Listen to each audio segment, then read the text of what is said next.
Yo soy Francisco Marul, el decano de la facultad, y los saludo, la saludo a todos formalmente. Les agradecemos muchísimo que nos acompañen en esta actividad. Les pedimos las disculpas del caso por los inconvenientes que tuvimos al inicio, obviamente algo que no podíamos manejar, por lo cual rápidamente desprogramamos ese aula y generamos esta nueva aula. Esperamos que no vuelva a suceder. Hemos tomado todos los recaudos para que no ocurra, pero bueno, son cosas totalmente novedosas que realmente e inesperadas. Así que las disculpas del caso por eso. Pero bueno, pero vayamos a lo importante, que es lo que nos convoca. Adrián nos propuso a la facultad generar este ciclo de charlas. Nos pareció sumamente importante, interesante, porque realmente, como mencionábamos recién, estamos en una situación compleja. Y insistimos en mencionar que entendemos que la universidad, en este caso la Facultad de Ciencias Económicas y Jurídicas, la Universidad Nacional de La Pampa, tiene que ser el espacio para escuchar distintas posiciones, distintas ideas, para que se genere el debate, para que se pueda discutir, para que se pueda disentir, para que podamos tener disensos democráticos, disensos que nos hagan crecer como sociedad y que nos hagan encontrar un camino. Necesitamos encontrar un camino para salir de la situación en la que estamos. Así que le agradezco mucho a Adrián que nos haya hecho esta propuesta tan rica, porque realmente los expositores son de una muy interesante su perfil, su trayectoria, y aparte lo que hace también muy interesante la propuesta es que tienen diversas miradas respecto de la realidad económica de nuestro país. Así que muchísimas gracias, en este caso Rolando Astarita, es un gran honor para nosotros que nos acompañe, y esperemos que podamos aprovechar esta charla en el día de hoy. Así que nada más, Adrián, te agradezco a vos por haber gestionado la actividad y bueno, lo dejo en tus manos. Bueno, muchas gracias Francisco por la introducción. Le agradezco también a todos los participantes que se sumaron. Me sumo a las disculpas por el inicio, que bueno, son cosas que nos sorprenden a todos. Le agradezco también a Rolando Astarita por sumarse a esta propuesta, obviamente ad honorem, así que muy agradecidos. Y como dijo Francisco, la verdad que esta es una universidad pública y tratamos de mostrar pluralismo, tener miradas distintas, enfoques distintos, dialogar, porque la verdad que más allá de las grietas que pueda haber, que existen en todas las sociedades y en todos los países, creo que lo que puede hacer la diferencia es el diálogo. Y entonces la idea es tener justamente presentaciones con enfoques distintos y que cada uno pueda preguntar con respeto y demás y podamos tener un diálogo que nos nutra y nos pueda ayudar a construir los puentes que necesitamos para una sociedad mejor, creo.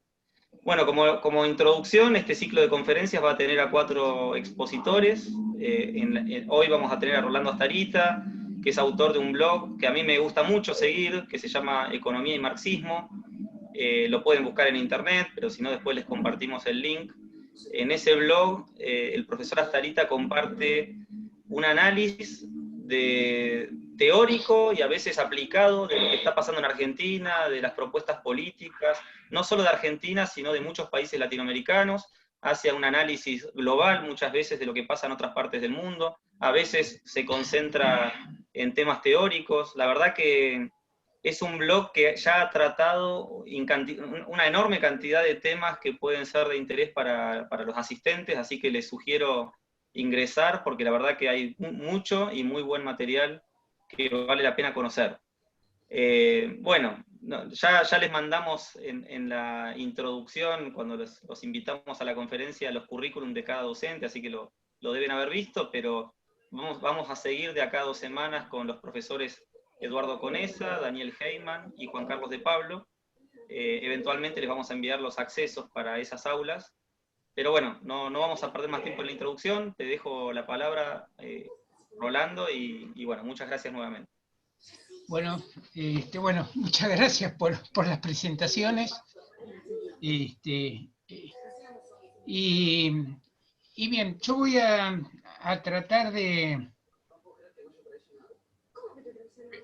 primero de ubicar un poco en el largo plazo lo que está pasando, y en segundo lugar presentar algunas polémicas que creo que atraviesan toda la discusión de macroeconomía y de desarrollo, porque uno podría decir que desarrollo son las macroacumuladas. Bueno, como todos sabemos, la situación es muy, muy grave. Esta caída anualizada, perdón, esta caída del PBI en el segundo trimestre del 19%, anualizada está en el 45%, es una caída enorme. El aumento de la desocupación que hemos conocido recientemente, casi 4 millones de nuevos desocupados. El índice de desocupación del 13%, en realidad la verdadera desocupación es mucho mayor. El equipo de Claudio Lozano la calcula en realidad, si se tiene en cuenta la gente que se ha quedado sin trabajo y no busca trabajo, llegaría al 29% la desocupación, porque ustedes saben que el índice de desocupación se hace preguntándole a la gente si tiene trabajo o no tiene trabajo y si ha buscado trabajo en la última semana. En medio de la cuarentena, la gente que acababa de perder el trabajo no estaba buscando trabajo, entonces no figura en el índice de desocupados. Pero es una situación muy, muy, muy complicada la que estamos teniendo. Y yo quisiera, de todas maneras, ubicarla, insisto, en una perspectiva un poquito de largo plazo. Argentina es un país que viene realmente en retroceso de hace mucho. En el año 1920 el PBI por habitante nos ubicaba en el 10º lugar en el mundo. En el 2020 o el 2019 estábamos en el puesto número 70 en el mundo. Para que se vea un poco esta trayectoria, porque hay gente que dice, bueno, pero ¿por qué esta desconfianza? ¿Qué es lo que pasa? Esto es todo armado por un discurso. Yo doy algunos datos. Desde 1975 a la actualidad, es decir, en los últimos 45 años, hubo 20 años de crecimientos negativos. 20 años de crecimientos negativos. Yo ubico el 75 como una crisis muy importante porque es la crisis que marcaría el fin de la ISI, de la estrategia de industrialización con sustitución de importaciones, o por lo menos un quiebre importante. Bueno, en esos 45 años que me estoy refiriendo, hubo 3 episodios, 1981-82, 1988-1990, 1999-2000 y el actual 2020, es decir, hubo 4 episodios donde las caídas del Producto Bruto fueron superiores al 10%. Prácticamente en 45 años, 4 episodios, una vez cada 10 años, casi cada 11 años, promedio.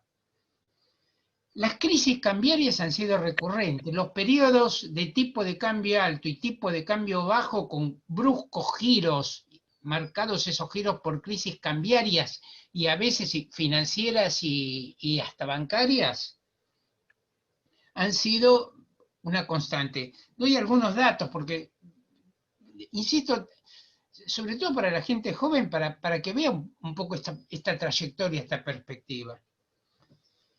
De abril del 75 a abril del 76, el precio del dólar subió 600%. La inflación en el 76 fue del 450% casi. En 5 años que van hasta principios del 81, la inflación anual fue promedio 156%. De junio del 80 a junio del 82, el dólar subió 1200%. Y de febrero del 88 a febrero del 91, esto fue cortado por la convertibilidad, el precio del dólar se multiplicó por 1600. un poco más, 1.600. Son cifras, bueno, el peso perdió 13 ceros, pero digo, son cifras que realmente llaman la atención y muy importante, van generando un sustrato de enfoques, de visiones que hacen a las expectativas. Ustedes van a tener una conferencia con Heyman, bueno, que ha trabajado mucho expectativas. Estas expectativas se forman históricas, socialmente, van calando en la sociedad. Y son muy importantes porque esto no se arregla con decir yo presento un presupuesto bien equilibrado y la gente recobra expectativas, o yo arreglé la deuda y esto cambiaron las expectativas. Son fenómenos de larga duración que no son sencillos de eliminar.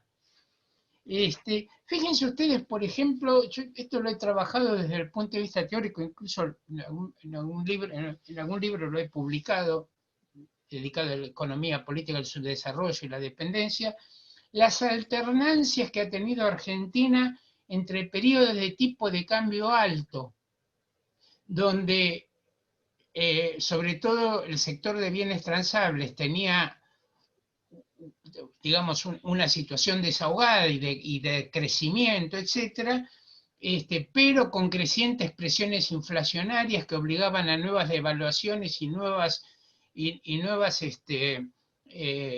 presiones inflacionarias y nuevas devaluaciones, hasta terminar en situaciones en donde la acumulación de capital, el funcionamiento mismo de los mercados se hacía imposible. Si no funciona el dinero, no hay posibilidad, dicho desde un punto de vista marxista, de comparar valores entre las mercancías, tiempos de trabajo, productividades, no hay forma de hacerlo, colapsa realmente en esos sentidos el mercado, y entonces finalmente el remedio que se usó una y otra vez fue anclar de alguna manera el tipo de cambio, retrasarlo de alguna manera. Fíjense que en cierto sentido, si se dice que para el fin del 2021 vamos a tener $1 a 102, estamos diciendo algo similar, ¿bien? Vamos a anclar el tipo de cambio, lo vamos a retrasar. Esto frenaba la inflación durante algún tiempo, pero a costa de crecientes déficits en cuentas corrientes, que eran financiados con entradas de capitales, pero en un momento se hacían insostenibles. Volvía a haber una salida brusca de capitales, lo que se ha repetido realmente en muchos lugares, que se llaman sudden stop, es decir, freno de entrada de capitales y salida brusca. Generalmente cuando se está llegando a un 4 o 5% de déficit de cuenta corriente en relación al PBI, se tienden a producir estas salidas. La última es la del 2018, ¿bien? Fin del 2017 se había terminado con un déficit de cuenta corriente entre el 4 y el 5% del PBI.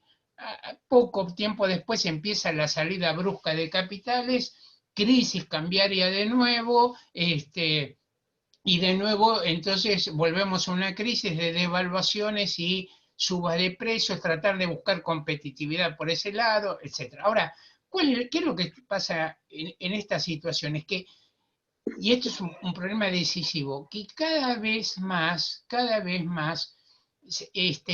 las expectativas se anclan en el sentido de que se va a repetir, esto es inevitable, y hoy llegamos a la situación de que apenas se produce una devaluación, ya se va a precios, e incluso los precios empiezan a anticiparse a futuras devaluaciones, y la economía no logra estabilizarse, y entonces no es que las repeticiones no es que nos dejan en el mismo lugar. Las repeticiones, en cierto sentido, van deteriorando de a poco, van socavando de a poco y van generando una tasa promedio de crecimiento estancada o incluso a veces negativas. No es casual que prácticamente casi en la última década el crecimiento del PBI ha estado prácticamente estancado, ¿bien? y del PBI por habitante ha retrocedido. Bueno, con esta última, incluso el PBI estaría llegando a niveles del 2006. Bien, en esto lo que quiero plantear con cierto énfasis es la existencia de algunas polémicas que estamos teniendo o hemos tenido, pero que hacen a ciertas formas de ver y de razonar la economía. ¿Bien? Yo voy a empezar diciendo una cosa que es, en mi opinión, lo que, en cierto sentido, como que orienta por lo menos mi pensamiento sobre esta cuestión, que es señalar la centralidad que tiene en las economías capitalistas y en general en economías no capitalistas también, pero nos centramos en economías capitalistas, la centralidad que tiene la inversión o la reinversión del excedente, es decir, lo que los clásicos, o empezando con los fisiócratas, bien, llamaron el excedente, aquello que supera o excede a los insumos que se emplearon en mantener trabajo y en tener capital circulante, maquinarias, equipos, etc.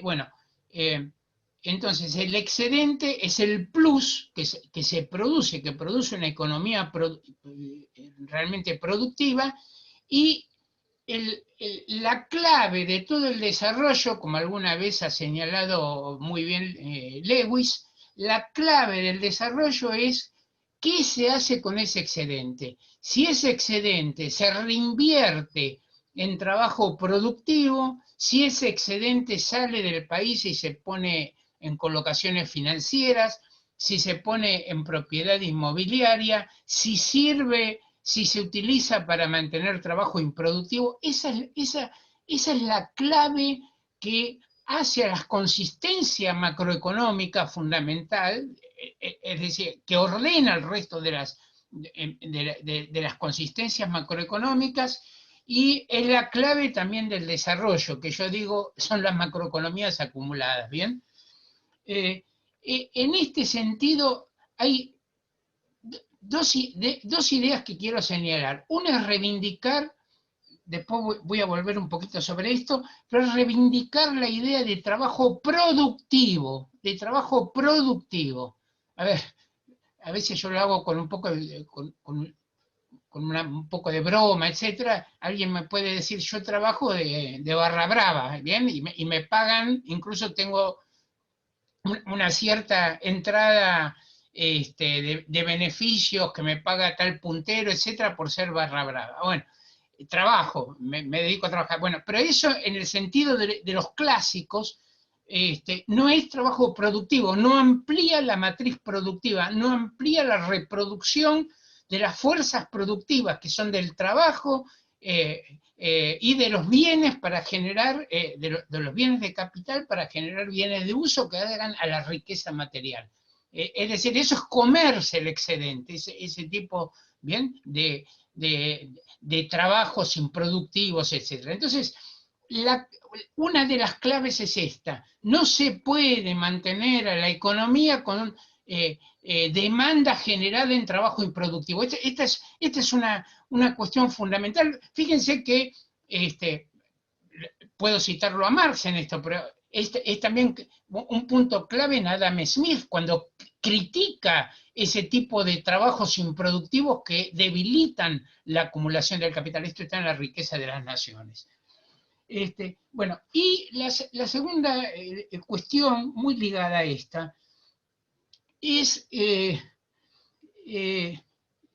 una idea que circula y de alguna manera se le da carta de keynesiana, ¿no? Del Keynes, de la teoría general estoy hablando, que es la idea de que la economía en oposición a lo que acabo de decir, lo central es la inversión y la acumulación de capital, la idea esta es, lo central es el consumo, lo que tira la economía es el consumo, lo que decide el ciclo económico hacia el alza o hacia la baja es el consumo. Por ejemplo, la idea de cómo salimos de esta situación de profunda recesión activando el consumo. El problema es de la manera que sea, vamos a activar el consumo. Y esto se prende, se presenta, bien, y se le prende la etiqueta de keynesianismo, bien, es como si esto fuera el eje del keynesianismo. Y se da un argumento aparentemente o en principio empírico para decir que esto es así, que consiste en citar la participación del consumo en el producto. Se dice, bueno, como en el producto el consumo ocupa representa el 70 o en algunos países incluso el 80% del producto bruto, bien, el consumo, entonces el consumo es la variable fundamental. Bueno, esto es un error. ¿Por qué? Porque en el ciclo económico, bien, lo que varía más fuertemente, aquí en el 2020 tenemos un cierto problema, enseguida voy a explicar por qué, pero en general lo que varía más violentamente no es el consumo, sino la inversión. Tanto cuando se pasa de la prosperidad a la crisis como cuando se pasa de la depresión a la recuperación. ¿Qué quiere decir esto?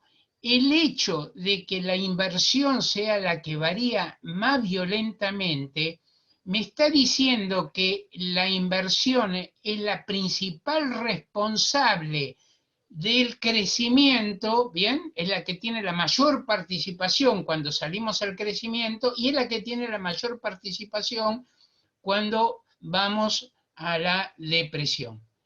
Aclaro que también esto se da en esta última caída, la que más ha caído por supuesto ha sido la inversión, pero aquí en esta última recesión, depresión, ya no hay que hablar de recesión, en esta depresión hemos tenido igual, de todas maneras, una combinación que no es tan típica de las crisis capitalistas, esto es incluso a nivel mundial, porque aquí han caído simultáneamente oferta y demanda potenciándose, ¿bien? Pero la oferta ha caído por los fenómenos asociados a la pandemia, las obligadas cuarentenas, etcétera, y entonces esto agudizó la caída a proporciones no vistas hasta ahora, bien, o no vistas desde hace muchas décadas.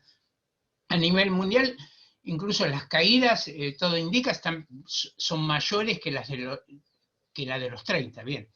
Ahora, esta idea de que la inversión es la variable fundamental que arrastra el resto de las variables, es una idea que es de Keynes también. Enseguida me refiero un poco a Marx también, pero es de Keynes. Por dos motivos en Keynes se ve claro. Una, ustedes saben que Keynes plantea que el consumo está vinculado al ingreso por una proporción, por una propensión al consumo que es menor a la unidad. Por ejemplo, típico ejemplo de un curso de macro, ponemos propensión al consumo 0,8, 0,9, etc. Es decir, si el ingreso fue de 1.000 pesos, el individuo va a gastar 800 en bienes de consumo. Los 200 restantes, entonces tiene que ser demanda proporcionada por bienes de inversión, no puede ser demanda de bienes de consumo. Por eso Keynes dice, para que no haya problemas de demanda, tiene que haber inversión, porque si fuera todo producción de bienes de consumo, entonces no sería posible venderlo en el mercado, no habría demanda en el mercado porque la propensión al consumo es menor a la unidad. Y Keynes, cuando resume su teoría en un trabajo de 1937, dice: la variable fundamental del ciclo económico es la inversión, siempre es la inversión. dice él. Esto a pesar de que yo creo que hay un cierto fondo en Keynes que llamamos subconsumista, porque él dice, bueno, pero la inversión a su vez está muy determinada por la demanda de bienes de consumo, pero la variable que está arrastrando el resto, insisto, es en Keynes ¿cómo se llama? La inversión. En Marx más claro todavía. ¿Por qué en Marx más claro? Porque en Marx el consumo de la clase trabajadora depende de que la clase trabajadora pueda vender su fuerza de trabajo al capital, es decir, que lo contrate el capital. Solamente si se vende la fuerza de trabajo, el obrero recibe dinero y con eso adquiere los bienes de consumo. Si el capital no contrata fuerza de trabajo, es decir, no invierte en mantener el ciclo productivo, es decir, ha logrado vender la mercancía con cierta ganancia, si no continúa el ciclo productivo recontratando a los trabajadores y comprando materia prima y materiales, etc., evidentemente el consumo no se puede sostener porque el obrero no recibe salarios. Esto, trasladado a una crisis donde aumenta la desocupación, donde caen a plomo las horas extras, donde incluso se hacen acuerdos para disminuir salarios, es imposible pretender que la recuperación económica pueda venir de un aumento autónomo de los salarios porque no hay de dónde sacarlo. En realidad las recuperaciones empiezan a producirse cuando el capital empieza a reinvertir en principio en inventarios o sectores de la clase más adineradas empiezan a realizar consumos postergados por la crisis y de a poco esto empieza a reanimar la demanda. Aclaro que en una situación como la que estamos teniendo en estos momentos, con la pandemia, esto por supuesto está vinculado también a que se pueda empezar a superar, digamos, las constricciones que ha impuesto la pandemia, etc. En este aspecto, lo que solamente lo dejo señalado, yo creo que es fundamental de alguna manera, que es el criterio que se está empezando o han empezado a tomar muchos, ver de qué forma se combina la mayor protección posible con el hecho de que hay que seguir produciendo. Es imposible parar la producción mundial hasta que aparezca una vacuna, que a lo mejor puede tardar 2, 3 años o 4, no sé cuál es lo que puede parar. Es decir, aquí lo señalo, incluso es casi trivial, pero bueno, se ha dicho muchas veces, Marx lo dice en algún pasaje, una sociedad que no consume y no produce no puede vivir, no puede sobrevivir, esto puede durar 15 días, 20 días, pero después hay que ver de qué manera esto empieza a recuperarse. Ahora, volviendo al caso nuestro central que tenemos en Argentina, es que estructuralmente e históricamente la inversión es extremadamente débil. Este es el problema central. El problema central es que gran parte del excedente termina en el exterior y termina en inversiones financieras o termina en inversión inmobiliaria, que muchas veces es una forma de ahorro, pero no amplía aparato productivo. En ese sentido, quiero señalar que, por ejemplo, cuando se decía que teníamos tasas chinas de crecimiento, bueno, tasas chinas, sí, puede haber 8 o 9% de crecimiento del producto algún año, bien, de fuertes rebotes, de coyunturas muy buenas que generaron eso, por eso las oscilaciones tan violentas, es decir, no fue todo caída, sino oscilaciones violentas. Ahora, La gran diferencia con una acumulación a lo China o a lo Corea es que en Corea del Sur o en China la inversión era superior al 30% del PBI. En algunos casos en China llegó a tener exageraciones superiores al 40%. Ahí el problema más bien era cómo equilibramos eso. En Argentina la inversión en buenos años, es decir, en épocas que se la consideraba buena, no superaba nunca el 20%. Ahora está más derrumbada, pero nunca superaba el 20%. Entonces, esto es la base de la debilidad estructural, es la base de los problemas de tipo de cambio.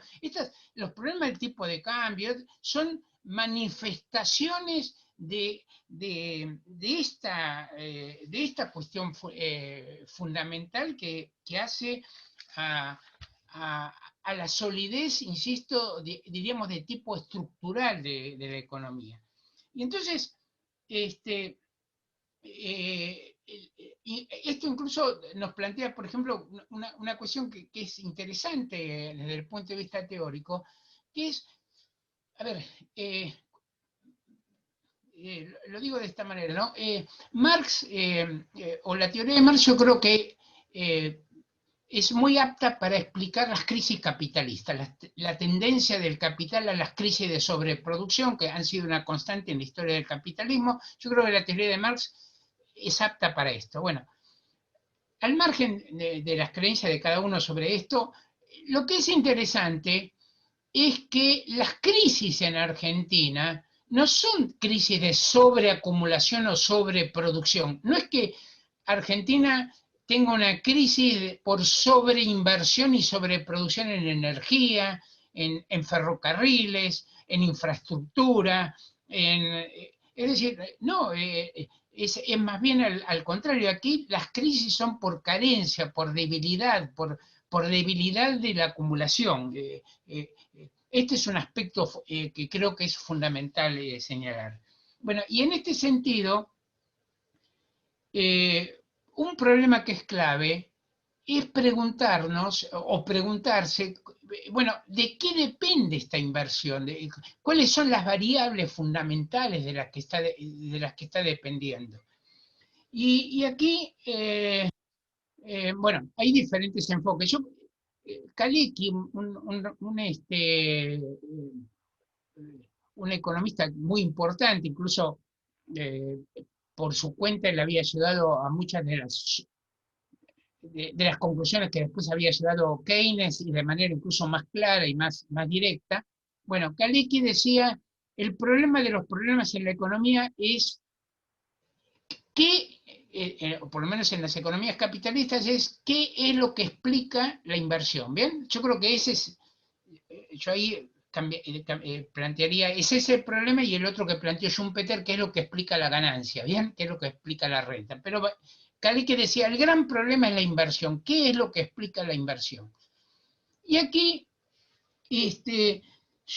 hay a veces, bueno, hay diferentes enfoques, y los enfoques en esto pueden ser bastante divergentes. Un enfoque que, digamos, explicamos en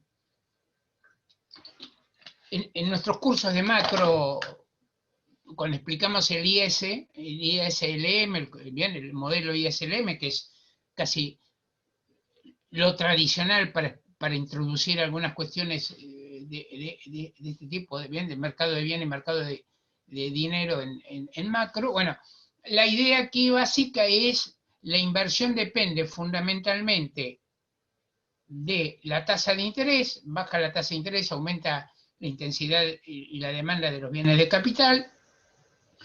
A veces agregamos el principio de aceleración, aumenta el ingreso, aumenta la inversión. Y por otro lado se plantea un cierto componente autónomo que nunca se discute mucho, pero tendría interés en discutirse, o habría que discutirlo más, que muchos asimilan a el Animal Spirits de Keynes, las olas de entusiasmo, de depresión de los empresarios, etc. Bien, aquí quiero señalar que, en mi opinión, y es la opinión también de muchos keynesianos de izquierda, de Keynes también, yo creo que también está, y por supuesto también de Marx, es que la tasa de interés no tiene esa relevancia para la inversión. La idea esa de baja la tasa de interés, automáticamente tenemos aumento de la inversión, en la práctica no tiene tanta verificación. Se ha mostrado que periodos con tasa de interés real negativa, la inversión ha sido floja, débil. A ver, tiene una incidencia, una alta tasa de interés traba la inversión, por supuesto, bien, puede anular incluso la ganancia empresaria, pero habría que tratar de introducir más variables en esto. Señalo por el lado de Keynes. Por el lado de Keynes, la inversión está determinada por lo que él llama la eficiencia marginal del capital, que sería una TIR, una tasa interna de retorno, que es esperada por los empresarios, y ahí lo que esperan que haya de demanda, etcétera, tiene importancia. Bien. Pero también la eficiencia marginal del capital, a ver, remarco esto, está determinada por la demanda que esperan los empresarios, la demanda ya es muy importante, pero también por los costos, porque yo no puedo entender por qué hay gente que se dice keynesiana y se olvidó de los costos. Keynes jamás se olvidó de los costos importan en esto. Cuando se me dice a veces, el salario para Keynes no es un costo, sino es demanda futura de bienes. Bueno, esto no es cierto. Para Keynes el salario es demanda, representa demanda y representa costo también. No se puede barrer el tema del costo por debajo de la alfombra. Y el segundo aspecto que quiero recalcar es que en la eficiencia marginal del capital, que es decir, esa tasa de rendimiento que esperan los empresarios que exista, esa tasa de rendimiento en Keynes tiene mucho que ver con los climas de negocio, con el clima propicio para el capital para reinvertir.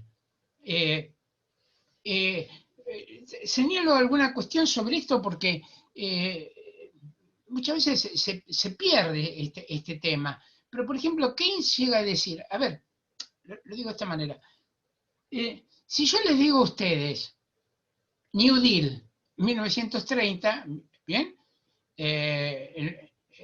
Roosevelt, ustedes me dicen, eso es keynesianismo puro, ¿bien?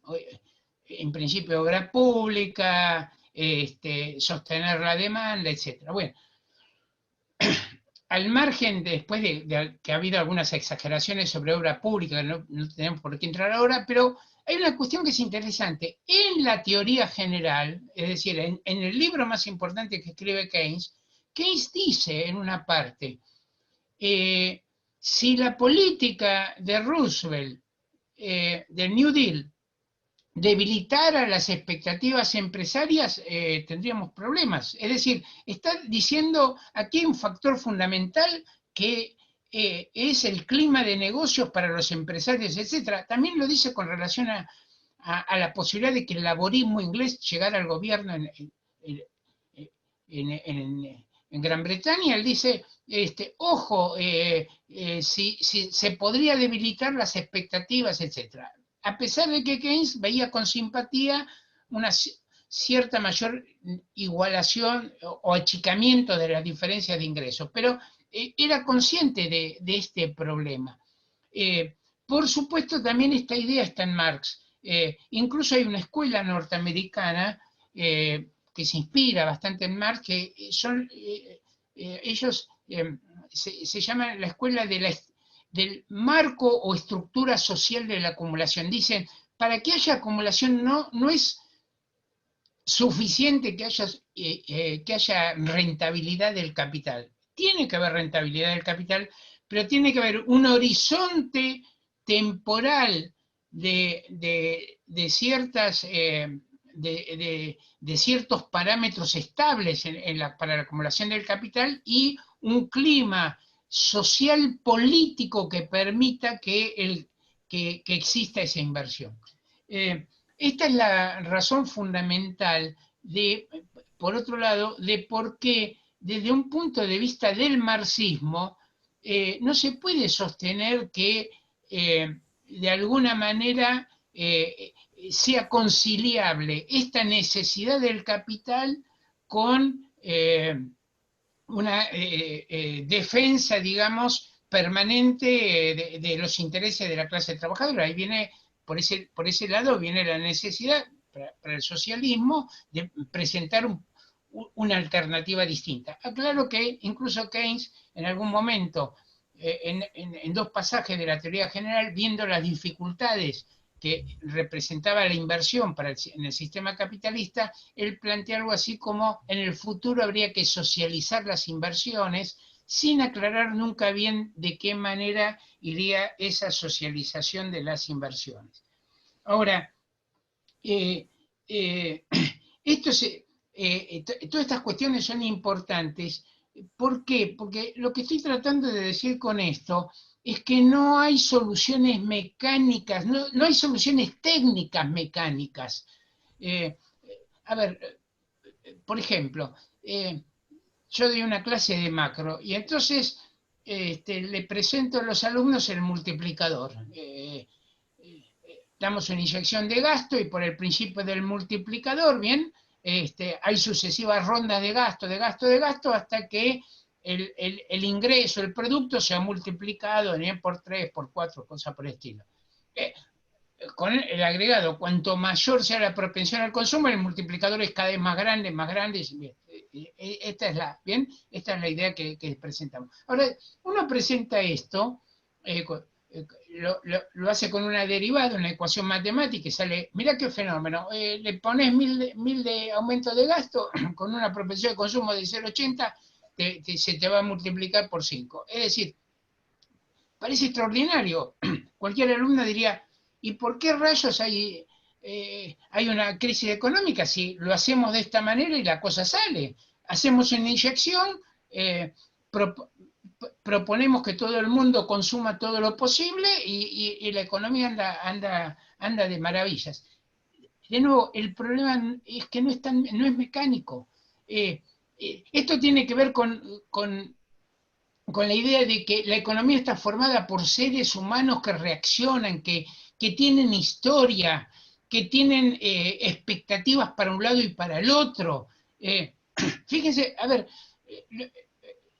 el propio Keynes, cuando presenta el multiplicador, que era una idea de un discípulo de él, dice, bueno, esto puede funcionar, el gasto público puede generar esta onda, etc. Pero dice, si el gasto público obligara al Estado a endeudarse demasiado y subiera por eso la tasa de interés, esto podría debilitar la confianza de los empresarios en la inversión. Es interesante que Alvin Hansen, un discípulo clásico de Keynes, escribe un libro en los años 30 sobre el ciclo económico, y él dice, incluso lo presenta de una manera incluso más concreta. Él dice, se hace un aumento del gasto, bien, entonces vamos a suponer que estamos en recesión, el Estado inyecta dinero, aumenta la demanda, le compra a las empresas cal, cemento y hierro para la obra pública, o lo que sea, pero, dice Hansen, si las empresas no tienen confianza en que esto genera una reactivación económica, entonces lo que puede ocurrir es que ese ingreso que han recibido lo utilicen para achicar deuda con el banco o para mantenerse en liquidez. ¿Por qué en liquidez? Porque tengo incertidumbre, no sé qué va a pasar, y entonces me mantengo líquido, porque en la medida que me mantengo líquido postergo mis opciones de inversión en determinado momento, y entonces el efecto shock que se quería dar del multiplicador puede no resultar, es decir, no es mecánico. Y esto que estoy diciendo se ha dado en el primer shock que se da a principios del 2008 con la crisis de Estados Unidos, por ejemplo, y terminó la cosa sin reanimar la economía. En Japón, para enfrentar la crisis del 92, pero infinidad de obra pública y la economía siguió zombie, o muchísimas empresas estaban zombie, es decir, la cosa no terminaba de mejorar. Entonces, todo esto tiene que ver con la idea de que la economía es una ciencia social, ¿no? Es una ciencia social, por eso la formalización matemática tiene sus limitaciones. Yo, claro, yo doy una materia en la UBA de economía rafiana y tópicos de microeconomía, y uso mucha matemática, no es que desprecie la matemática, pero tenemos que ser conscientes que los comportamientos no son mecánicos, ¿bien? Tienen que ver con la historia, tienen que ver con las tradiciones, por eso empecé señalando tradiciones y cuestiones que están ancladas e ideas que están muy arraigadas. Y yo voy a señalar en ese sentido una última que también se asocia mal a Keynes y a veces incluso a Marx, que esto lo he discutido yo con gente, digamos, incluso alguno me dijo que me prometió que algún día me iba a dar una respuesta, bueno, me la dio, pero no se puede sostener la demanda con gasto estatal, es absolutamente imposible. De nuevo, el gasto estatal depende de que en algún lugar se haya generado valor y plusvalor, se paguen impuestos y haya recursos para aumentar la demanda o mantener la demanda. A ver, puede ocurrir que un gasto estatal en determinado momento dé un impulso y se funciona el mecanismo del multiplicador y la economía arranca, ¿bien? Ahora, de nuevo, es imposible suplantar la ausencia de reinversión, de acumulación de capital sosteniendo gasto estatal. Y en este aspecto, quería decir una cuestión que de nuevo también está en Keynes. Contra lo que se ha dicho muchas veces, Keynes no defendía que hubiese déficit fiscal permanente, él jamás planteó esto. A ver, él lo que plantea es, en principio hay que tratar de estabilizar la economía para que no haya ciclo económico. Pero en última instancia, si hay ciclo económico, en la fase de ascenso tiene que haber superávit. Y en la fase de descenso tiene que haber déficit para que en promedio esté equilibrado el presupuesto estatal. Y esto dividiendo el presupuesto, esto no está en la teoría general, ¿no? Esto lo planteó después, pero él dividiendo el presupuesto estatal en dos ítems importantes. Uno del gasto corriente, que supuestamente entonces, como les decía, debía estar equilibrado. Y otro presupuesto estatal que estaba relacionado con esta idea de él de socializar la inversión, porque él, insisto, él que pensaba que la inversión era muy compleja en el capitalismo y enfrentaba muchas dificultades. Bueno, entonces él decía, habría otra cuenta que tendría que ver con las empresas que de alguna manera estuviesen socializadas, y es una socialización muy rara, tipo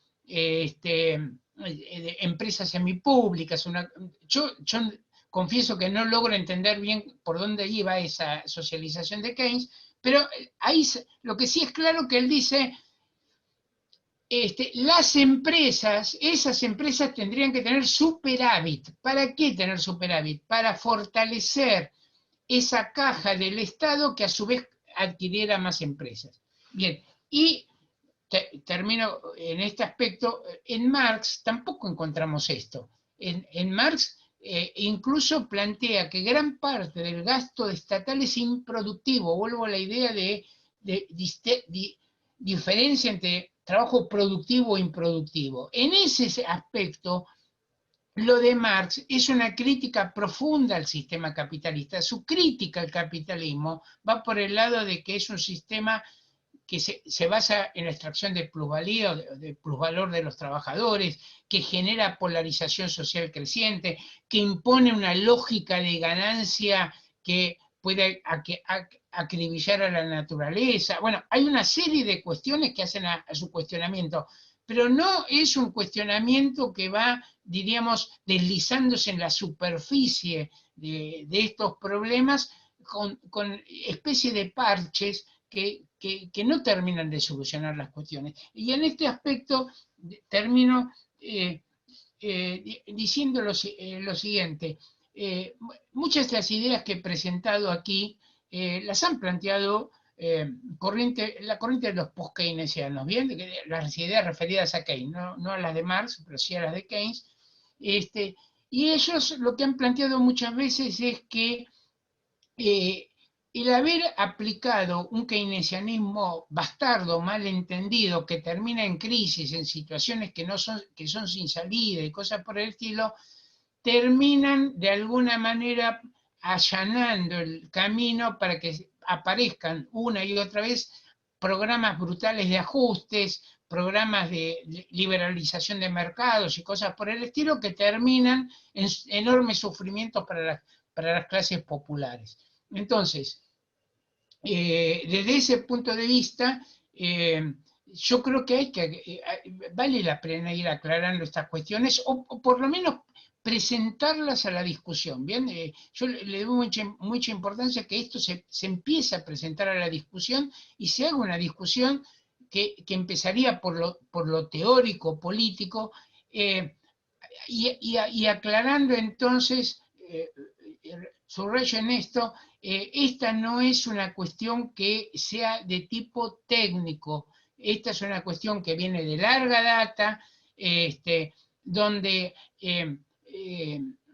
digamos, políticas económicas como esta, yo devalúo, tengo competitividad, solucioné el problema externo y tiro 3, 4, 5 años más y vuelvo a tener otra crisis, etcétera, exigirían de alguna manera ir a una discusión de las raíces de estas contradicciones, de estos problemas que son recurrentes en el capitalismo argentino.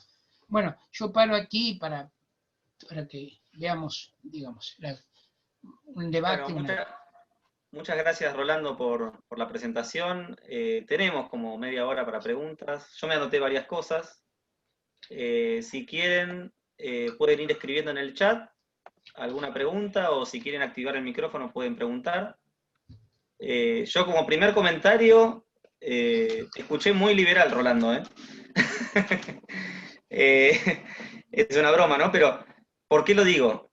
Cuando hablabas de la visión de largo plazo, al inicio, y mencionabas que la Argentina previa a la Primera Guerra Mundial era una Argentina rica, muchos liberales dicen que esa Argentina era la consecuencia de un modelo agroexportador propio de la Constitución de Alberdi, de un modelo de economía abierta, con una moneda similar al patronoro, con un gobierno muy pequeño, y en ese tiempo de economía abierta y demás, la economía se desarrolló de manera muy acelerada, se atrajeron inmigrantes y permitió el desarrollo.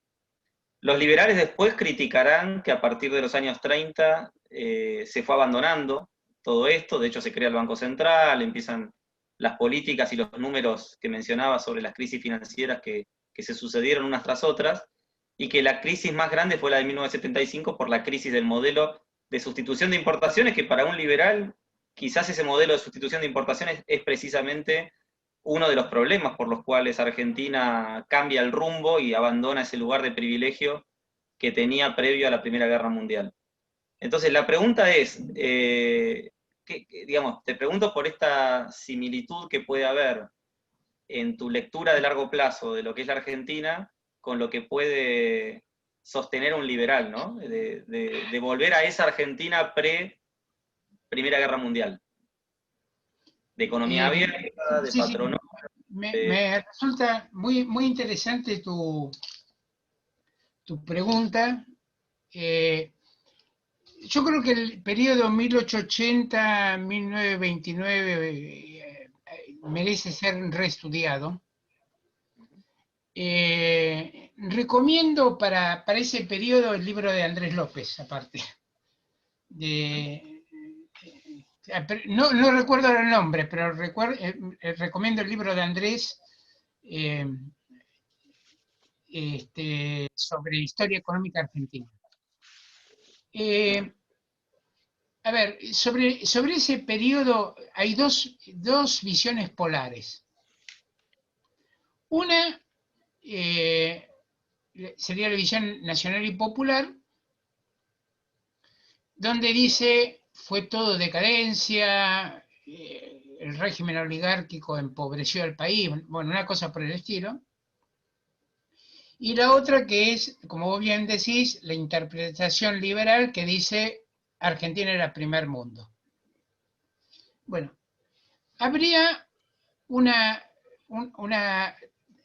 tercera línea que yo creo que la explica bien Andrés López. Yo a lo que voy a decir ahora después le haría un agregadito, pero que es la siguiente. Primero, la sociedad rural estaba a la avanzada en ese momento en tecnologías ganaderas, hubo innovación tecnológica, hubo ciertas grandes fábricas importantes, es decir, mucho de esto funcionó, pero Argentina estuvo ausente de lo que se llamó la Segunda Gran Revolución Industrial. Eso no lo agarró por ningún lado, que tiene que ver con el desarrollo de la siderurgia, la construcción del concreto, la química, bueno, una serie de industria, el motor de combustión eléctrica, después viene la electricidad, es decir, un montón de elementos que en el futuro, digamos, iban a ser la base del desarrollo de las grandes potencias. Fíjate que en el planteo de Andrés López esto se combina con una tesis que es de los neo-schumpeterianos, de los que ellos llaman sistemas nacionales de innovación. Los sistemas nacionales de innovación, la idea que hay aquí es que es una conjunción de factores que son tecnológicos, políticos, culturales, educacionales, etcétera, que hacen a que en determinado momento pueda haber un desarrollo tecnológico importante. Fíjate que, aparte en los neo-schumpeterianos, el eje está puesto en la oferta más que en la demanda, digamos. Para ellos, el crecimiento de la posguerra no se debe a un buen manejo de la demanda, sino de la oferta. Me parece que esto es fundamental. Bueno, entonces, lo que dice esto es, Argentina, entonces, tiene alta tasa de crecimiento, pero aquí viene una vieja distinción que hacemos muchos entre desarrollo y crecimiento. Pero por otro lado, la matriz productiva no se había modificado en lo suficiente. ¿Bien? Yo al planteo de Andrés López le hago un agregado, que es la idea de que en Argentina no hubo una colonización al tipo farmers americanos. Yo en ese sentido reivindico esa visión de Sarmiento. Sarmiento va a Estados Unidos, ve el desarrollo de los farmers y viene a Argentina con esa idea. Incluso a mí me interesa mucho su diferencia con Alberdi, porque Alberdi pensaba, yo doy un marco institucional y ya tiene que haber desarrollo, y Sarmiento es más complejo, pero se da cuenta de que ahí hay un problema, porque no es solamente que eso iba a generar una acumulación de farmers capital desde abajo, sino iba a generar mercado y fuerza laboral. Argentina no tenía mientras Estados Unidos está recibiendo ingentes dosis de fuerza laboral que va a generar un tejido muy fuerte de acumulación capitalista, aquí gran parte de esa inmigración queda en el conurbano, salvo algunos casos puntuales, como, ¿bien? Como es hacia Entre Ríos o cosas por el estilo. Bueno, entonces esto me parece un primer aspecto. Déjame, Adrián, decirte dos cuestiones más. Primero, la crítica central de Marx, porque a veces yo creo que he tenido polémicas con gente que vos conocés también, de liberales, que yo las reivindico mucho esas polémicas. Bueno, pero una cosa que a veces tuve que decir es: Marx no critica el capitalismo porque no desarrolla las fuerzas productivas, al contrario, lo que dice Marx es el sistema que más desarrolla las fuerzas productivas, por lo menos más que todo régimen precapitalista y más que los regímenes que yo llamo burocráticos, etc. Eso, la crítica fundamental está en Marx, que la podemos ver, está a la tesis, a la explotación y a la creciente polarización social que genera la explotación del trabajo, ¿bien? La explotación del trabajo y la gente, polarización social que restringe capacidades incluso democráticas para las masas en esta idea. Ahora, dos cuestiones más. Marx, por ejemplo, no era en general enemigo del libre cambio, o por lo menos en la polémica librecambistas proteccionistas en mucho no se pronunció. Incluso dijo, un poco más progresistas son los librecambistas, pero no es que, ¿bien? No es que hiciera un gran problema. Y fue muy crítico. A ver, mira, creo que lo tengo aquí, porque justamente, a ver dónde estaba, chica. Déjame.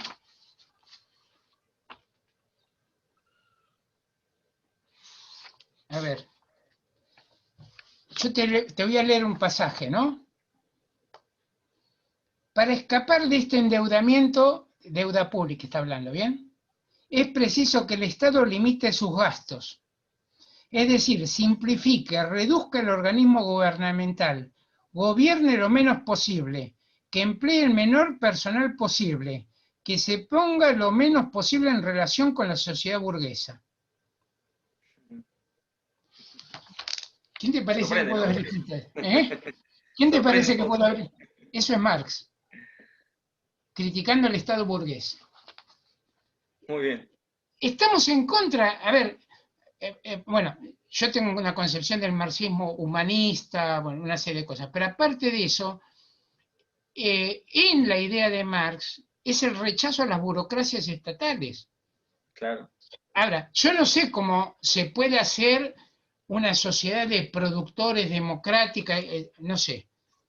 Creo que las cooperativas es un camino para empezar a andarlo y cosas por el estilo, con otro régimen social, aunque apunte a otra cosa. Pero lo que muchas veces se ha presentado, te digo, esto es medio salió de casualidad porque justo hoy estaba preparando un artículo y digo, lo voy a dejar aquí a mano por si me sale, ¿no?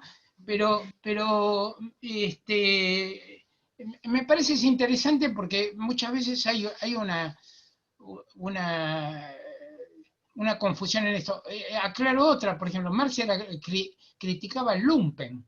La expresión lumpen es ese tipo desclasado, atorrante, que es matón de un barra brava, que es que trabaja para la burocracia de un sindicato o para la burocracia de un político, ¿bien? Y que curra por todos lados, digo, para decirlo, y siempre lo trata como la escoria de la sociedad, como el lumpen de la sociedad o cosas por el estilo. Digo esto porque yo me he llegado a encontrar con gente de izquierda marxista que elogiaba eso, que elogiaba al tipo que estaba en la barra brava, no sé, cosas que no tienen nada que ver con este eje en el trabajo productivo, el desarrollo de las fuerzas productivas y generar una sociedad donde haya bienestar para los seres humanos. Rolando, cuando hablabas de los farmers, para que todos te entiendan en el grupo y yo también a ver si entendí bien, lo que pasó en Estados Unidos es que tomaron las tierras y permitieron que los inmigrantes las ocupen, las trabajen y se apropien de esas tierras, mientras que en Argentina unos pocos terratenientes se quedaron con grandes extensiones de tierra, y bueno, y al día de hoy creo que todavía hay algunos gobernadores que poseen grandes cantidades de tierra, ¿no?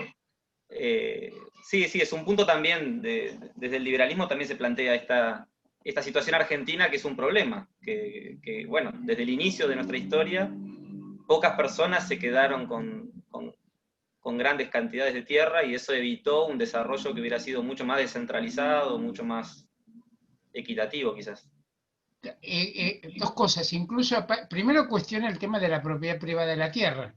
Alguien que llegó y dijo 20.000 lenguas son mías, yo mañana puedo decir la luna es mía, total, si nadie de que hubo algún tipo que lo quiso hacer. Yo creo que eso es importante, ¿bien? Porque Sí. incluso gente que hoy pone, dice, es un escándalo que alguien entre un lotecito de tierra, pobre tipo que llegó, bueno, pero alguien se apropió del planeta, digamos, en algún Claro, momento. claro. Ahora, con relación a Estados Unidos, una cuestión. Porque ha habido repartos de tierra, pero que generaron minifundio o generaron atraso. No parecería ser tan, tan exacto el tema, ¿bien? Aparentemente en Estados Unidos se dio una conjunción de una cierta extensión de tierra que se le daba a los farmers, que generó una granjas muy productivas, bien, y luego empezaron a incorporar mano de obra y tecnología. Pero, es decir, por ejemplo, en Francia el reparto de la tierra, Marx dice, generó una mediocridad general en la campiña francesa durante mucho tiempo. Parece ser complejo el tema. Ahora, lo que sí, aparte en Argentina faltó mano de obra, que fue muy importante también, para que un mercado interno de fuerza. Bueno, Espera, una sola observación sobre la propiedad de la tierra. Recordemos que Walras plantea que la propiedad privada de la tierra es monopolio e entorpece, bien, entorpece la competencia. Es interesante eso.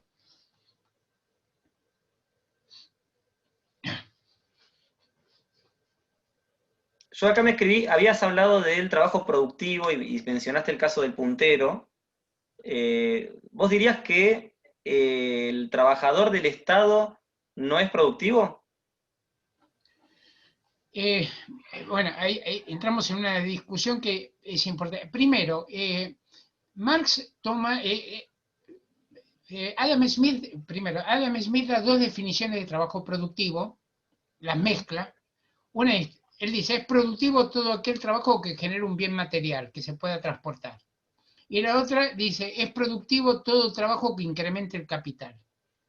Marx toma la segunda, diríamos, y es productivo todo aquel trabajo que incrementa el capital o genera capital. Bien. En ese sentido, alguien, por ejemplo, que, no sé, arregla jardines, ofrece sus servicios, etcétera, genera un valor de uso, genera un servicio, pero no sería trabajo productivo en este sentido de Marx. Ahora, en el planteo de Marx hay trabajos que son necesarios, pero no son productivos, y habría que tratar de reducirlos todo lo posible. Ejemplo, el trabajo de hacer papelería en el Estado, ¿bien? Eso no genera nuevo valor, hay que pagarlo con plusvalía. En ese sentido es una deducción de plusvalía. El trabajo del policía lo mismo, bien, o hay trabajos que preparan mano de obra en educación, por ejemplo, o la reparan en salud, que no son productivos a no ser que esté en un sanatorio privado o en una universidad privada, o lo que sea, pero si no, no son productivos, pero que son necesarios para la reproducción del capital. ¿Bien? Ahora, al lado de esto, porque la crítica de Marx a la burocracia estatal es la enorme masa de funcionarios de la burocracia, etcétera, que de alguna manera no cumplen, su trabajo ni siquiera son necesarios, ¿bien? Y inflan artificialmente todo ese gasto. Yo una vez conocí a un disidente húngaro, o un obrero que era comunista y después se había hecho trotskista, que él trabajaba en una fábrica en Hungría en la época del estalinismo, y decía que un comentario entre los obreros era, él trabajaba a la noche y había muy poca gente en la oficina. Y entonces decía que la burocracia eran todos los que había de más en la oficina durante el día, digamos, que esa era toda la burocracia. Es decir, había un sentimiento de que había un montón de parásitos inútiles ahí que vivían a costa de los obreros. Entonces, esa sería la idea, que en una producción discutida democráticamente por los trabajadores, etcétera, debería tratar de eliminarse en todo lo posible. Esa sería como un proyecto de reorganización social. Después mencionabas esto de que el consumo es del 60 al 70% del Producto Bruto Interno, que en algún país puede ser 80%. No sé si estás al tanto de un aporte de Mark Skousen, que es un economista americano, que escribió un libro que se llama La estructura de la producción. Y él dice que el PBI mide mal la producción. ¿Por qué? Porque, supongamos un ejemplo, yo produzco trigo, con el trigo hago harina y con la harina hago pan. Entonces el Producto Bruto Interno suma los valores agregados. Entonces la harina o el trigo ya están en el pan, entonces no los considero dentro del Producto Bruto Interno. Medido de esta manera, por supuesto, el consumo parece una medida gigante, que es 60, 70% del Producto Bruto. Entonces lo que dice Skousen es, tenemos que medir el valor bruto de producción, y no solo tomar la última etapa de la producción, sino todas las etapas intermedias. Y medido de esta manera, nos vamos a dar cuenta que la inversión, fundamentando un poco también lo que venías diciendo, es mucho más importante que el consumo a la hora de entender la recuperación de la economía y también la crisis.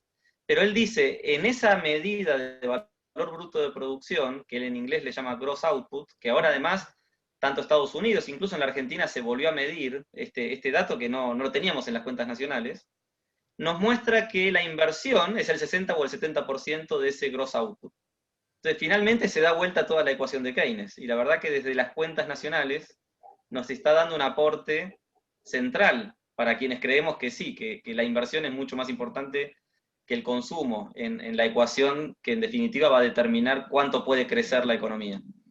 Pero bueno, era un comentario que me surgió escuchándote con esto. Repetime el nombre, Cousen. Skousen, S-K-O-U, Skousen. No, te comento, yo me olvidé, pero, creo que en algún momento te lo envié. Yo me olvidé, pero en el blog yo saqué una nota hablando del cambio de la metodología de Estados Unidos y señalé que coincidía con lo que se llaman los esquemas de reproducción de Marx. Marx hizo, en la tercera sección del tomo 2 del Capital, él escribe unos esquemas de cómo se reproduce de conjunto la economía capitalista, y él usa la misma idea de producto de la rama de bienes de consumo, producto de la rama, y ahí aparece mucho más la importancia de la renovación. Tenés razón, sí. Qué bien. Bueno, otra pregunta que me surgió es si estás de acuerdo con esto de poner pesos en los bolsillos de la gente para reactivar la economía. Pero, claro, pero eso tiene sentido si en una economía capitalista, si el capital empieza a recontratar obreros, le pone pesos, si no, es imposible. Hay 50.000 planes sociales. Ahora la oficina del Congreso, un equipo sacó un estudio. Los planes sociales, bueno, ahora no tengo el dato, pero entre planes sociales y jubilaciones y pensiones, etcétera, es más del 10% del PBI. El año pasado era más del 10% del PBI. Creo que 4% estaba entre todos los planes que se están haciendo, y la pobreza no deja de aumentar. Entonces, ¿por qué es imposible suplantar? A ver, si el Estado si el Estado famoso le pone plata a la gente, que aparte no le pone plata porque incluso ahora habían dicho eso y le ajustaron a los jubilados y están bajando los salarios porque los salarios no siguen en la inflación, etcétera. Pero es imposible. ¿De dónde sale eso? Tiene que haber algún sector que esté produciendo nuevos valores para que haya gente que tenga ese dinero y pueda comprar. Precisamente en la teoría de Marx, el obrero es contratado, ¿bien? Vamos a suponer por 8 horas. Entonces, en su idea es, en las 4 primeras horas, el obrero genera valor, para eso hay que generar un valor de uso que en el mercado se pueda vender, etc. Genera valor y a su vez en las otras 4 horas genera el plusvalor, la plusvalía.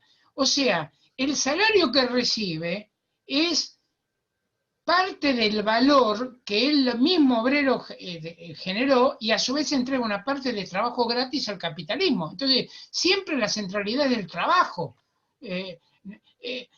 Si no hay trabajo, estoy poniendo papel pintado, no tengo otra manera de hacer esto. ¿No? Son curanderías. Yo a veces protesto contra lo que llamo curanderismo social. Curanderos buscan, por ejemplo, en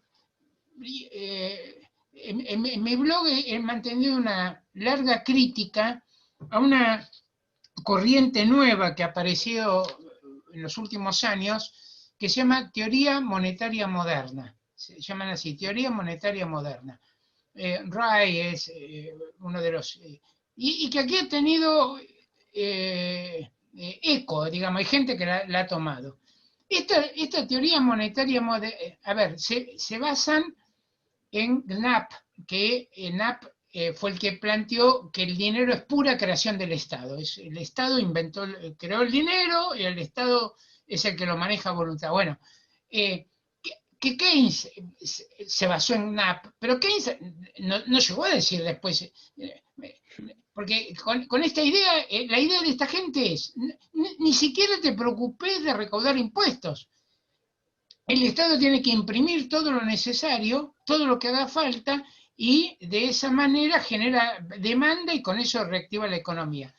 Yo escribí varios artículos sobre esto en mi blog, incluso desde el punto de vista histórico, de cómo aparece el dinero, bueno, una serie de cosas, con ejemplos históricos de cómo ha circulado el dinero, etc. Ahora, una idea fundamental que es de Marx es que el dinero tiene que validarse como valor. A ver, en la medida que yo tengo un balance del Banco Central hecho en sus activos lleno de adelantos transitorios, en sus activos lleno de letras intransferibles, en sus activos, bueno, evidentemente siempre toda moneda está equiparándose con otras monedas. Hay una articulación compleja a nivel mundial del sistema monetario, por el cual una moneda hace referencia a otra, y también con el oro. El oro no ha desaparecido en su factor monetario. Entonces, el hecho de que aumenta la demanda de dólares y no se puede parar, porque hay una huida a un elemento que es fundamental, que se sabe que se imprime y no tiene consistencia, no tiene espesor de valor.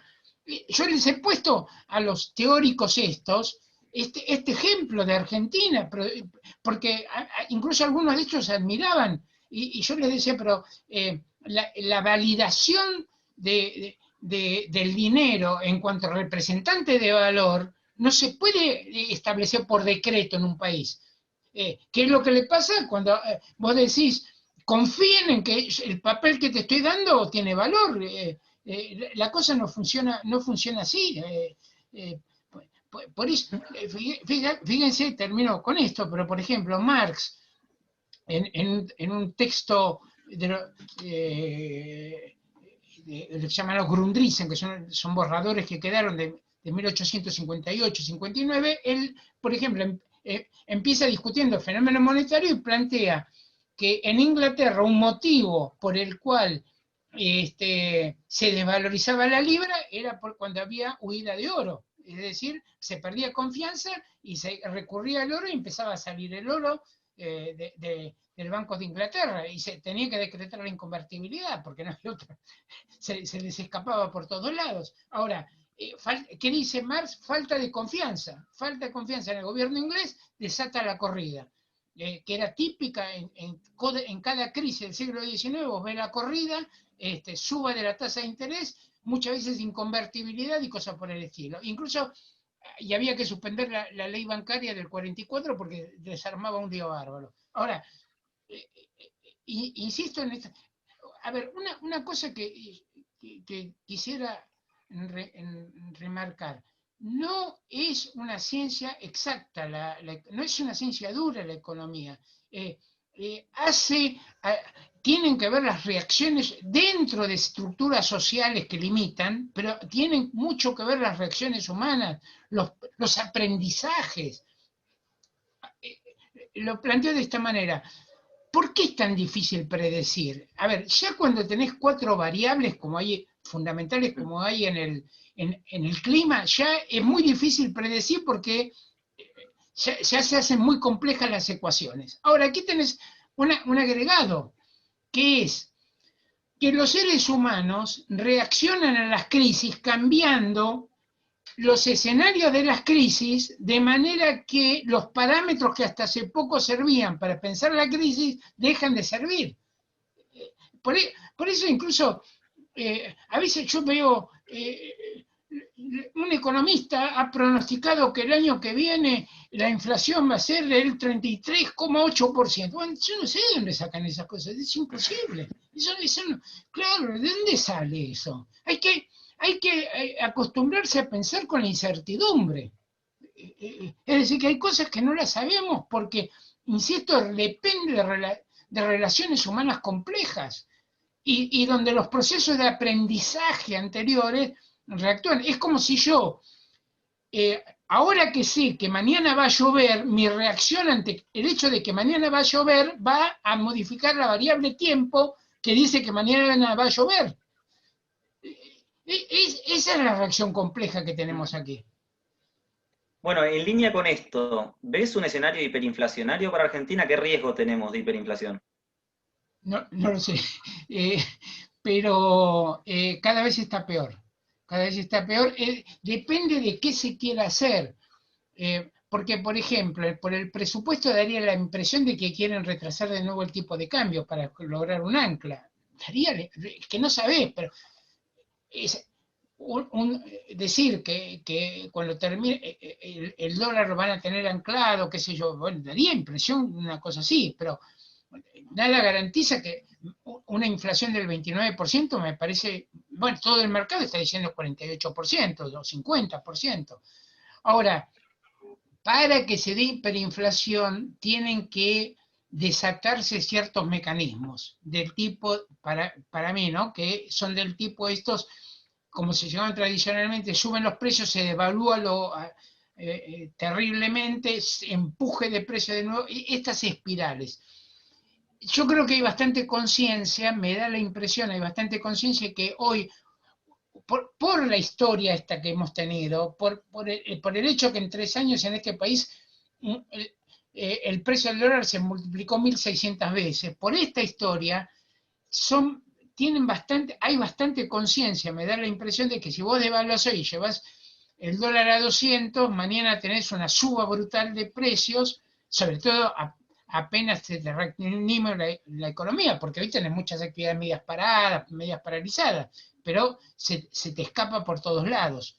Ahora, me daría la impresión que no van a ir a eso, y bueno, y habría que ver si no tratan de conseguir por algún lado, esto se está rumoreando, algún anclaje que les dé un poco de oxígeno. Digo, por ejemplo, con China o algo de esto se estaba hablando, no sé, pero depende también de factores así. Yo personalmente veo una cantidad de circulante en pesos tan grande, sumado a las LELIQs, que son una bola de nieve que va creciendo por las tasas de interés que tienen que tener, que tomando en cuenta las reservas en dólares que tenemos, que netas o líquidas son realmente muy pocas, me imagino una crisis cambiaria que ya es inevitable. Y dada una crisis cambiaria que eventualmente va a ocurrir, más allá del intento del ancla cambiaria, que para mí termina fracasando, no sé cuándo, ¿no? Pero sí que termina fracasando, en algún momento esa crisis cambiaria se da y la demanda de pesos colapsa, la gente va corriendo al dólar y esta espiral, como decíamos recién, termina alimentando un proceso que yo creo que a esta altura ya es inevitable. Pero bueno, es verdad que hay tantas variables y tantas posibles políticas económicas, hasta puede haber un cambio de equipo económico que puede cambiar el rumbo, pero la verdad que veo alto riesgo de aceleración en la inflación por lo menos. No te digo que no, es decir, no, es perfectamente válido. Aparte, pensar que en ese caso una retirada de depósitos te afectaría a las LELIQ muchísimo. Claro, claro. Lo de la LELIQ es otro lío grande, digamos, ahí que hay. Es que Bueno, ahí está la bomba, ¿no? claro, sí, entre eso y pases, no sé, es un volumen de 1, más de 1 billón de pesos, ¿no? Una cosa así, Sí. de remunerar. Sí, sí, no. De todas maneras, digo porque alguna gente dice es inevitable la hiper, yo digo, bueno, hay que ver, ¿no? No sé, no sé. Y hiper, digamos, llegar al 50% de inflación anual. Perdón, mensual. Bueno, después nos quedan 10 minutos. Yo no sé, no veo preguntas por ahora, por eso sigo yo, ¿no? Pero si quieren preguntar o activar el micrófono, se los activo. Si no, sigo preguntando, porque la verdad que me anoté muchas cosas y me encanta. Hablabas de Keynes y esta cita sobre socializar las inversiones. ¿Hay un Keynes marxista ahí? Bueno, él aparte repudiaba casi a Marx. eh, a ver, eso que, digamos, la cita más clara está en el último capítulo de la teoría general, y es una de cal y otra de arena, digamos. Deja, es como para irritar a todos o como para conformar a todos. Él primero cuando habla de socializar las inversiones dice, no estoy en contra del régimen soviético, y en principio parecería que también está en contra del fascismo, del nazismo. ¿Bien? Y habla dice, serían organismos semipúblicos como el puerto de Londres, que yo traté de averiguar cómo se lo era el puerto de Londres, y sería más o menos como el autogobierno de las universidades, ¿bien? Pero con capital privado, ese sería el semipúblico. Hay que pensar, pero dice, después de decir esto, dice, salvo por esto, todo el resto de la teoría tradicional serviría. Es decir, si socializamos las inversiones, pero el resto andaría muy bien la teoría tradicional. Con lo cual, claro, un post-keynesiano de izquierda como Davison toma socializar las inversiones, y un nuevo keynesiano o Tobin dice todo lo demás serviría. Es decir, tenemos una y otra. En su perspectiva más general, eh, yo creo que él veía Aquí hay una cuestión que es interesante. Grandes economistas como Ricardo o como Keynes pensaron que a largo plazo el sistema capitalista iba de alguna manera a transformarse, desaparecer. Y en Ricardo por la caída de largo plazo de la rentabilidad del capital, por la fertilidad decreciente de la tierra. Bueno, y Keynes también piensa que la eficiencia marginal del capital está cayendo a largo plazo. Incluso él planteaba que la crisis del 30 podía deberse a esto, y como dicen algunos, como Lei Hongfood, dicen, para Keynes era el problema más importante este. Por eso él habla de la eutanasia del rentista. Él piensa que el rentista va a ir desapareciendo. Yo creo que es uno de los peores pronósticos que hizo, digamos, porque el capital accionario sigue floreciente, pero es lo que él ve en ese momento. Y entonces él plantea algo así como que directores de fábricas, digamos, los empresarios iban a ser como funcionarios públicos con buenos salarios, pero no más de eso. Él decía, tiene que haber diferencias sociales que no van a desaparecer, etcétera, etcétera. Ahora, nunca adhirió, primero, era muy crítico en la teoría de Marx, incluso él lo ha dicho, cuando le preguntaron por qué no se afiliaba al Partido Laborista, y él dijo, con muy buen tino, me parece, no me afilio porque no es mi clase social, no me representa como mi clase social, y él se sentía parte de la burguesía ilustrada, ¿bien? Como gente culta, ilustrada, burguesa. Su proyecto, digamos, o su ideario, en cierto sentido, era volver a la Gran Bretaña de preguerra, digamos, de la época victoriana, de progreso tranquilo, una cosa por el estilo, yo creo que, y esto lo han dicho también biógrafos de él y demás, que él siempre tuvo un poco ese ideal, ¿no? Pero siempre rechazó mucho a Marx. Bien, y yo tengo una última pregunta, cuando uno mira el modelo de demanda agregada y ve el consumo, la inversión, el gasto público y las exportaciones netas, la crítica a ese modelo keynesiano es que los componentes de la demanda agregada no son independientes unos de otros. Entonces, si bien en la crisis del 30 o incluso en la Argentina de hoy encontramos el consumo muy bajo y la inversión privada muy a la baja porque no hay expectativas de mejora por ahora, esto de que el gobierno debe gastar para reactivar la economía, de algún lado tiene que salir, ¿no? Lo que el gobierno va a gastar. O sea, es más impuestos al consumo, que en definitiva van a bajar más el consumo, más impuestos a las ganancias de las empresas, o a los ricos, que van a bajar más la reinversión privadas de las empresas. En definitiva, ¿cómo cierra esta lógica desde el keynesianismo de que aumentando el gasto público podemos aumentar la demanda agregada y puede reactivar la economía, si en definitiva ese aumento del gasto no puede salir de ningún lado, que no sea bajando más el consumo privado o la inversión privada? Bueno, por empezar, a ver, yo soy bastante crítico. Aquí me están haciendo una pregunta, pero después Sí. te pido que me la leas. Sí, sí, ahí la leo. A ver, bueno, yo en principio soy crítico de todo este modelo, digamos, de lo que enseñamos en macro. Yo doy macro también en la Universidad de Quilmes, es una de las materias que doy, y es decir, yo creo que hay que presentar todas las corrientes y posiciones, y después doy ciertas críticas, bien, que tengo, etc.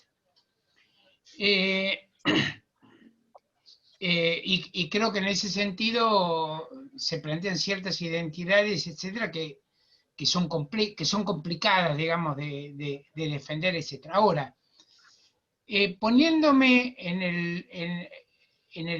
el papel de un keynesiano, digamos, ¿cómo te respondería?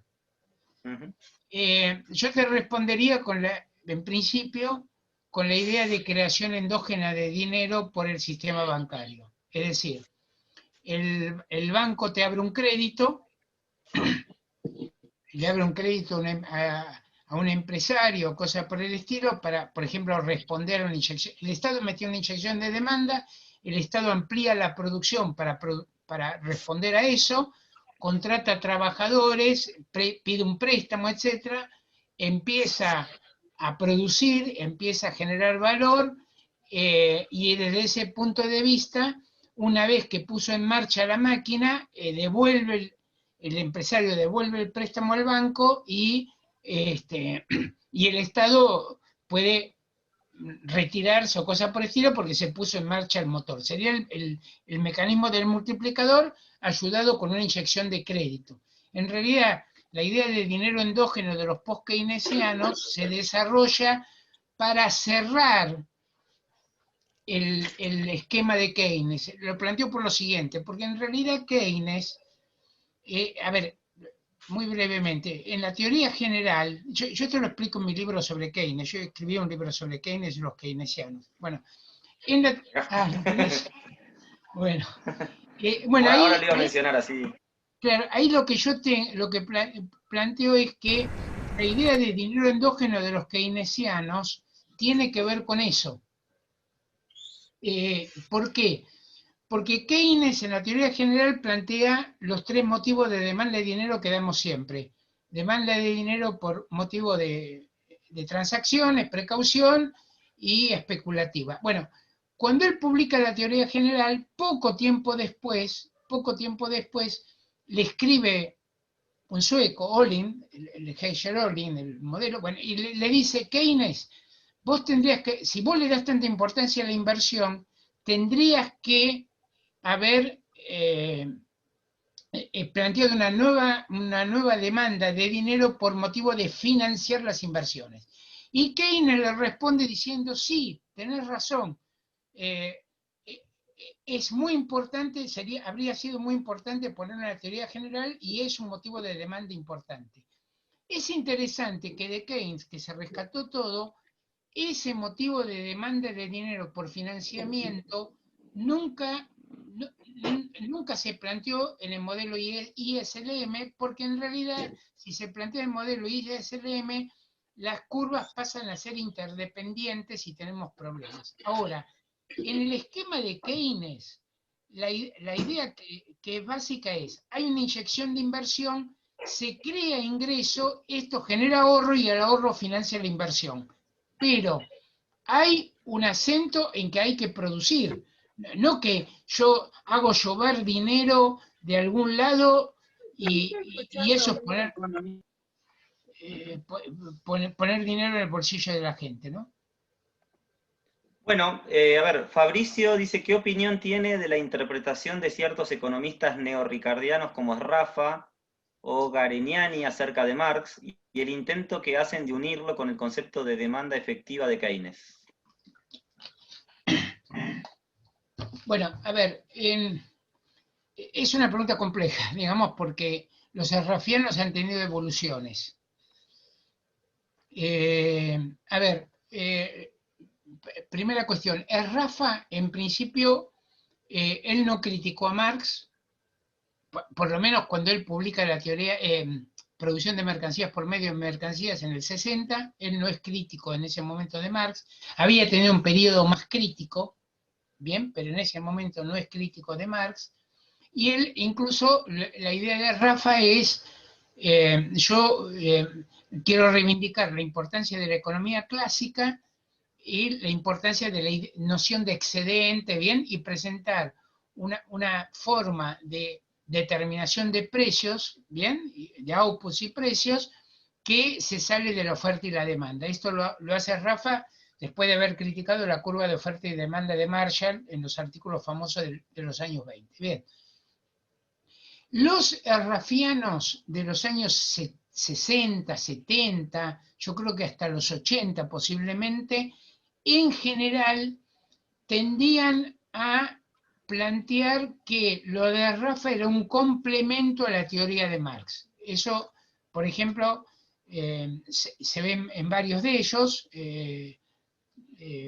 por ejemplo en Garignani, pero el punto que criticaban era que no estaba bien resuelto el problema de la transformación de valores a precios en Marx, ¿bien? Y ahí introducían la matriz, el esquema rafiano. Lo que venían a decir muchos es, lo de Rafa ayuda a la teoría de Marx, ¿bien? O la complementa, o algunos decían, toma un aspecto de Marx, ¿bien? Y en otros Keynes se queda muy atrás o cosas por el estilo. Pero básicamente esa era la idea más general. En los años 90, yo creo, y hasta ahora, los ricardianos tomaron mucha mayor distancia de Marx y criticaron fundamentalmente la teoría del valor de Marx. ¿Bien? La teoría del valor trabajo de Marx la criticaron. Ya esta crítica venía desde mitad de los 70 o fines de los 70. En 1977 hay un inglés que se llama Steedman que hace un libro muy importante que se llama Marx After Rafa, en el cual él decía que la teoría del valor de Marx no servía, etcétera, bien, y que los modelos de Rafa satisfacían más en la cuestión. Bueno, yo igual algunas de estas cosas lo tengo en mi blog, una nota bastante larga, si ponen en el buscador ultras rafianos, ¿no? Tengo una discusión con los ultras rafianos, lo que yo llamé ultras rafianos, ¿bien? ¿Por qué planteo ultras rafianos? Porque me parece que sacaron de quicio alguna diferencia, bien que en el tradicional Rafa o en otros no estaban tan planteadas así. Bueno, muchas gracias, Rolando. Ahí dice, a ver, hay como una pregunta, voy a leer. Decía Juan Ignacio, quizás me salgo de la temática, perdón si es así, pero ¿qué piensas sobre el neoliberalismo? ¿Qué definición podría darse del mismo y qué relación le encuentra con el liberalismo? Le pregunto porque suele usarse ese término en las tradiciones de izquierda y se rechazan desde las corrientes liberales. Bien, antes una aclaración, porque vi que ahí por un chat algo parecía que yo estoy criticando la existencia de jubilaciones por el Estado, pensiones o cosas por el estilo. No, lejos de eso. Lo que estoy sosteniendo es que hay que revalorizar el trabajo productivo. Si la jubilación es un salario diferido, lo que necesitamos es que haya más trabajadores productivos. Lo que yo estoy en contra es, lo voy a decir de esta manera, de la lumpenización que ha habido en amplios sectores con el gasto estatal, del control político que ha habido con el gasto estatal, del control de funcionarios. En ese sentido yo rescato una tradición que viene de Marx. Marx criticó, por ejemplo, a Bismarck, que organizaba cooperativas obreras, pero eran manejadas desde el Estado con métodos burocráticos, etc. Entonces, esto tiene que ver con una idea que es fundamental en la crítica de Marx a la alienación capitalista, al dominio de seres humanos, de unos seres humanos sobre otros. Que es la idea fundamental de la liberación de los trabajadores en la obra de los trabajadores mismos, sin burócratas, sin tribunos y dioses y salvadores, es la propia gente debe hacer su tarea de liberación. Esta sería la idea. Y no a través de controles, de dominio, de gente que se pone por encima de la sociedad. Cuando Marx dice el educador que se pone por encima de la sociedad, ¿quién educa al educador? Esa sería la idea. Bien, perdón, ¿cuál era la pregunta? Ah, neoliberalismo. No, sí, muy brevemente. Primero, dos cuestiones, lo más breve posible. Primero, el neoliberalismo se ha convertido un poco en un cajón desastre, digamos, se pone todo, porque ahí están los monetaristas, están los ofertistas, están los nuevos keynesianos. Es una mezcla eso. Entonces, no se entiende bien. Bueno, los austríacos también, digamos, todo el mundo es neoliberal. Y se pierden matices, diferencias y los argumentos, porque yo a veces incluso encuentro gente que critica a los monetaristas, nunca leyó a Friedman, que critica a Lucas y Sargent, nunca leyeron a Lucas y Sargent, aunque sea una idea de saber, no te metas con todas las ecuaciones, pero tener una idea de por dónde van las cosas. Entonces, ahí veo una especie de cajón desastre. Ahora, lo que sí yo creo, a ver, dentro de la izquierda se ha interpretado mucho al llamado neoliberalismo o al monetarismo de Friedman, con lo que arranca con Friedman en los años fines de los 60, se lo ha interpretado mucho con el capital, como una expresión ideológica del capital monetario financiero. ¿Bien? Esta es la explicación que se ha dado muchas veces.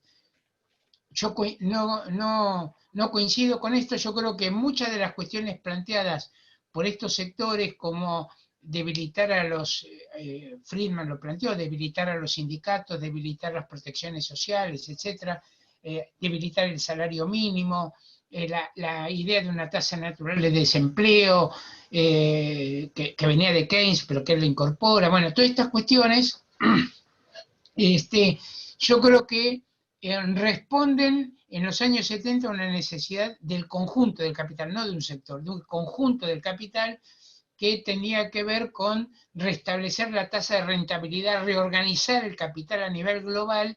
Fíjense ustedes que la crisis de los 70 del capital se resuelve en sentido expansivo, globalizador el capital, a diferencia de la del 30.